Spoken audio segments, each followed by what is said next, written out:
অনেক আগের জামানায় তিনজন যুবক তাদের কর্মসংস্থানের জন্য বেরিয়েছে। পথিমধ্যে তারা গুপ্তধন পেয়েছে। কি পেয়েছে? 4টা স্বর্ণের টুকরা পেয়ে তো মহা খুশি, আমরা বেঁচে গেলাম, আমরা ধনী হয়ে গেলাম, আর জীবনে আমাদের দুঃখ নাই, কষ্ট নাই। এবার মানুষ 3জন, স্বর্ণের টুকরা 4টা, একটু ঝামেলা হয়ে গেল না? 4 জনে 4টা পাইলে ভালো হতো না? মানুষ কয়জন? স্বর্ণের টুকরা কয়টা? 4টা। এবার তারা বলতে লাগলো আমাদের প্রচন্ড ক্ষুধা পেয়েছে। একজনকে বলল তুই বাজারে যা, বাজার থেকে রুটি কিনে নিয়ে আয়। সে রুটি কিনতে গেল। আরে দুইজন মিলে ভাবতে লাগলো শয়তানের ওয়াসওয়াসায় পড়ে একটা কাজ করি, যেটার রুটি আনতে পাঠাইছে ওটার যদি শেষ করে দিতে পারি, মানে ওটার কেল্লা যদি ফতে করে দিতে পারি, তাহলে তো আর ভাগাভাগির কোনো কাজ নাই। স্বর্ণ 4টা, তুই পাবি 2টা, আমি পাবো। আর যে রুটি আনতে গিয়েছে সে মনে মনে ভাবে রুটিতে যদি বিষ মাখায় নিতে পারি। দেখছেন খেলা? আল্লাহ, রুটিতে কি মাখায় নিতে পারি? বিষ। তাহলে এই 2টারে বিষ মাখানো রুটি খাওয়াই দিলাম, 4টাই আমার আর ধরে কে? তো যেই চিন্তা ওই কাজ। উনিও রুটির সাথে বিষ মাখাইছে, এরাও রেডি হয়ে আছে কখন আসবে। আসার সাথে সাথে ওইটারে দইরা আইজো মায়ের কাইলো মায়ের মাইরা ওইটার বর্তমানে ফলাইছে, ওইটা অক্কা পাইছে, শেষ। এবার দুই বন্ধু মহা খুশি, তুই 2টা আমি 2টা, লাফাইতেছে আনন্দে। এক বন্ধু কয় লাফাইস কম, ক্ষুধা লাগছে অনেক, আগে খেয়ে নেই। আয় কি করি, এবার প্যাকেট থেকে বিষ মাখানো রুটি বের করে রুটি খাই, ওই 2টাও শেষ। 4টা স্বর্ণের টুকরার জায়গায় পড়ে আছে, আর 3টা লাশ পাশে পড়ে আছে। হাদিহি মাসালু হায়াতি দুনিয়া, এটাই তো দুনিয়ার জীবনের দৃষ্টান্ত। বাড়ির জায়গায় বাড়ি পড়ে থাকবে, ক্ষমতার মসনদের 4টা জায়গায় পড়ে থাকবে, মানুষগুলো থাকবে না, ঠিক কিনা? আপনি খেয়াল করে দেখেন, আপনারা যদি কেউ জিজ্ঞেস করে ভাই এই বাংলো বাড়িটা কার, আপনি খুব গর্ববোধ করে বলেন যে এটা আমার বাড়ি, বলেন না? একটু খেয়াল করেন, আপনার বাবা যখন এই বাড়িতে থাকতো, কেউ যখন জিজ্ঞেস করতো বাড়িটা কার, আপনার বাবাও বলতো এটা আমার বাড়ি। আপনার দাদাও খুব পরিচয় দিত, এটা আমার বাড়ি, এই বাড়ি কার? আমার। আপনার দাদার দাদার দাদাও বলতো এটা আমার বাড়ি। আপনি মরে গেলে এই বাড়িটাই, যেটারে আপনি আমার বলে আগলে রাখতেন, আপনার ছেলে তখন শুরু করবে আমার কথা কন।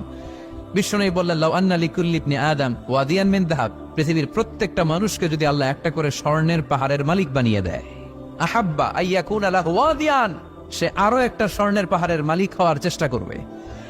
ওয়ালা ইয়ামলা আফাহু ইল্লা তুরাব, কবরের মাটি ছাড়া তার এই লোভ লালসা, অতিরিক্ত চাওয়া পাওয়ার ইচ্ছা কোনোদিন কেউ থামাতে পারবে না। একটু বুঝে শুনে উত্তর দেয়, একটা স্বর্ণের পাহাড়ের মালিক যদি আমি হই, আমি আমার 14 পুরুষ এটারে বিক্রি করে করে খেয়েও কি শেষ করতে পারবো? আপনি পাহাড় দেখছেন কত বড়, যে স্বর্ণের পাহাড় যদি হয়, এটার বেচে খেয়ে মজমাস্তি করে আমাদের 14 পুরুষের জীবন কেটে যাবে। তাহলে আরেকটা পাহাড় দিয়ে আমি কি করব? এটা মানুষের স্বভাব, যার আছে বেশি সে চায় বেশি। আল্লাহ বলে থাম, একটু থাম, অনেক হয়েছে, আর না, তোমাকে চলে যেতে হবে। এই পাগলামির মায়া জালে আর পড়ে থেকো না, ঘুমন্ত বিবেকটাকে জাগাও, আখিরাতের সামানা তৈরি করো। চিল্লায় বলেন ঠিক কিনা? হাত্তা যুরতুমুল মাকাবির, এই কবর জিয়ারত তোমাকে করতে হবে। কবর হলো এমন জায়গা, এটা হলো মরণের পরে আখিরাতের প্রথম ধাপ। বিশ্বনবী বললেন এই ধাপটা যদি সহজ হয়, আখিরাতের বাকি ধাপগুলোরে সহজ করে দিবে কে? আর এই কবরের প্রশ্নের উত্তর যদি উল্টা পাল্টা হয়ে যায়, প্রথম ধাপের প্রশ্নের উত্তর যদি গোলমাল পেকে যায়, পরের ধাপগুলোতে মায়ের আসানা নাই। বিশ্বনবী বললেন মুমিনদের জন্য এই কবরে প্রশ্ন থাকবে কয়টা? 4টা। যারা ইসলাম বিরোধী, যারা কাফের, যারা মুশরিক, যারা বামপন্থী, তাদের থাকবে 3টা। মুমিনদের জন্য 4টা। মুমিনদের প্রথম প্রশ্ন, হু ইজ ইউর লর্ড? মার রব্বুক, তোর রবের নাম কি? চিল্লায় বলেন আমাদের রব কে?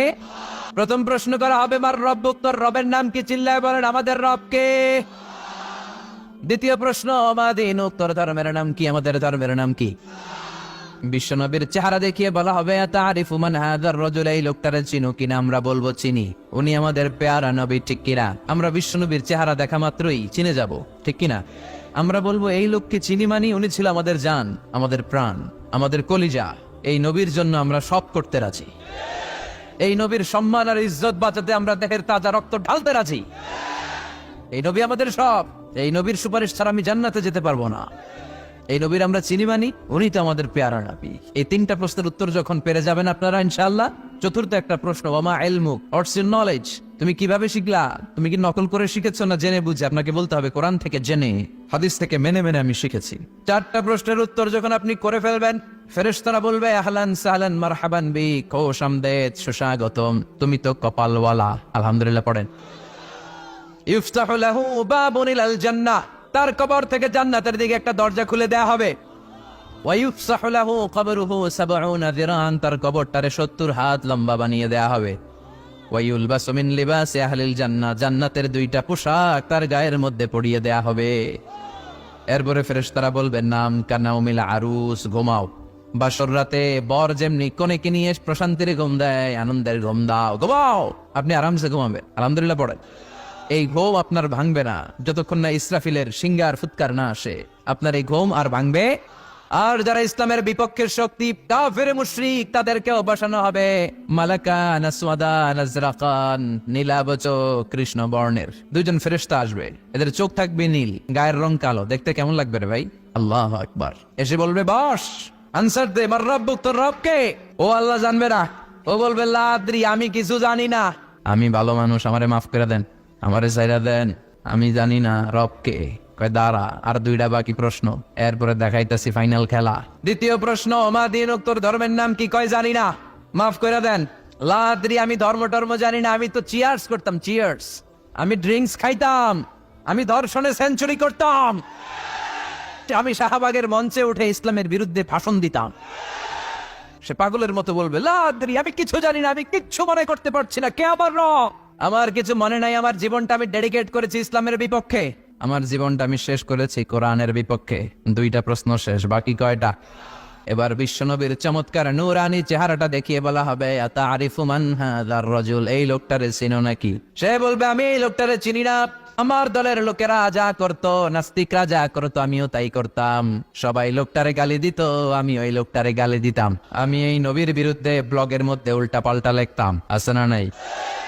ফেরেশতারা বলবে লা দারাইতা ওয়ালা তারাইতা, তুই তো পোড়া কপাল, তুই তো একটা প্রশ্নের উত্তর করতে পারলি না। ফায়ুতরাকু বিমাতারিক মিন হাদিদ, লোহার হ্যামার দিয়ে এবার পিটিয়ে পিটিয়ে ওর গায়ের গোশতগুলো থেতলে ফেলা হবে। ওয়ায়ুকালু লিল আরদি, জমিনকে বলা হবে ইলতাইমি, ও কবরের জমিন, কবরের মাটি, দুই দিক থেকে তুই চাপা দে। কি দে? দুই দিক থেকে চাপা মার, এক একটা চাপার চোটে পাথরের হাড়গুলো ভেঙে টুকরো টুকরো হয়ে যাবে। আল্লাহ, এই পরিস্থিতি থেকে, ওই কঠিন বিপদের দিন তুমি আমাদের বাঁচিয়ে দিও।